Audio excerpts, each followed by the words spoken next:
प्यारे बच्चों, कैसे हैं आप सब।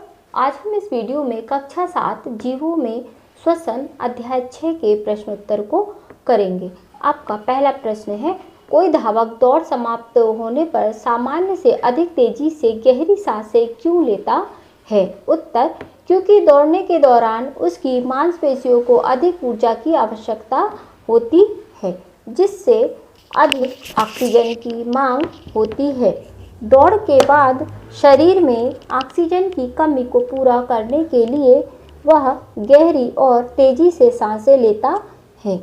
प्रश्न अगला है, वायवीय श्वसन और अवायवीय श्वसन में समानता और अंतर बताइए।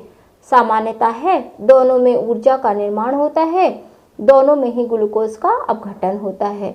अवायवीय श्वसन और वायवीय श्वसन में अंतर क्या है। वायवीय श्वसन ऑक्सीजन की उपस्थिति में होती है और अवायवीय श्वसन ऑक्सीजन की आवश्यकता उसमें नहीं होती। वायवीय श्वसन में अधिक ऊर्जा मिलती है, अवायवीय श्वसन में कम ऊर्जा मिलती है। वायवीय श्वसन अंतिम उत्पाद CO2 और जल है और इसमें अंतिम उत्पाद लैक्टिक अम्ल और अल्कोहल है अवायवीय श्वसन में।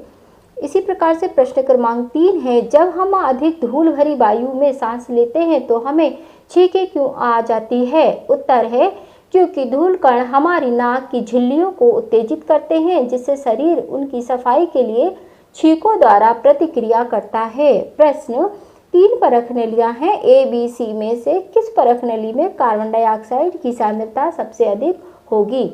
उत्तर है परख नली C, क्योंकि इसमें एक घोंघा और पादप दोनों हैं। पादप दिन में CO2 का उपयोग करते हैं, लेकिन रात में वह भी श्वसन करता है और CO2 छोड़ता है। घोंघा भी CO2 छोड़ता है, इसलिए C में सबसे अधिक CO2 होगी। प्रश्न क्रमांक 5, सही निशान लगाना है, जो वाक्य सत्य है उस पर सही का टिक करना है। 4 ऑप्शन है, उसमें से कोई एक सही है।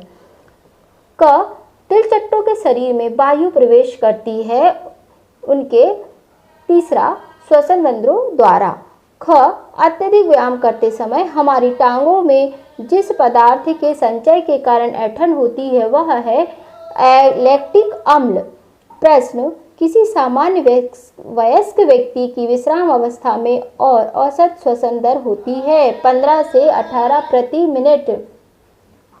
उच्च श्वसन के समय पसलियां बाहर की ओर गति करती है। पहला। प्रश्न क्रमांक 6, कॉलम मिलाना है, हमें सही जोड़ी है, आमने सामने इनका सही जोड़ी दे रखा है, मिलान करना है। ईस्ट के सामने आ जाएगा अल्कोहल, डायफ्राम या पक्षपटल, वक्ष गुहा, त्वचा, फेफड़े और त्वचा, पक्षी, रज्जु, मछली, क्लोम, मेढक, फेफड़े और त्वचा।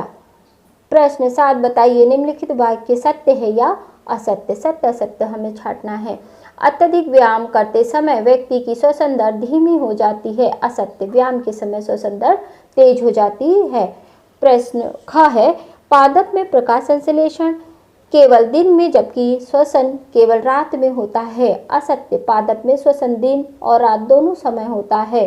मेढक अपनी त्वचा के अतिरिक्त अपने फेफड़ों से भी श्वसन करते हैं। सत्य, मछलियों में श्वसन के लिए फेफड़े होते हैं। असत्य, मछलियों में क्लोम या गिल्स होते हैं। अगला है, अंतः श्वसन के समय वक्ष गुहा का आयतन बढ़ जाता है। सत्य।